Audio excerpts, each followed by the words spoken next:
Iran ইসরায়েলে Tel Aviv সহ একাধিক স্থানে ক্ষেপণাস্ত্র হামলা চালিয়েছে। এতে বেসামরিক নাগরিক আহত হওয়ার পাশাপাশি ব্যাপক ক্ষয়ক্ষতির খবর পাওয়া যায়। ইরানের রাষ্ট্রীয় সম্প্রচার মাধ্যম প্রকাশিত এক বিবৃতিতে ইসলামী বিপ্লবী গার্ড বাহিনী IRGC মঙ্গলবার ভোরে এই হামলার কথা নিশ্চিত করে। সামাজিক মাধ্যমে ছড়িয়ে পড়া ভিডিওটিতে দেখা যায় হামলার পর তেল আবিবের বিভিন্ন এলাকা ধ্বংসযজ্ঞের চিত্র দেখা যায়। বেশ কয়েকটি গাড়ি ক্ষতিগ্রস্ত হয়েছে এবং বিস্ফোরণের তীব্রতা আশেপাশের ভবনের কাজ ভেঙে পড়ে।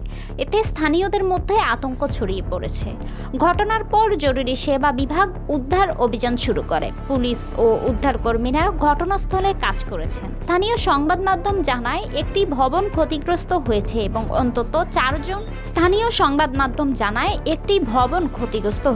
এবং অন্তত চারজন সামান্য আহত হয়েছেন। ইসরায়েলের জরুরি চিকিৎসা পরিষেবা দেশের বিভিন্ন স্থানে চিকিৎসা দল পাঠিয়েছে। সাম্প্রতিক সময়ে ইরান ইসরায়েল উত্তেজনার মধ্যেই এই হামলা নতুন মাত্রা যোগ করছে।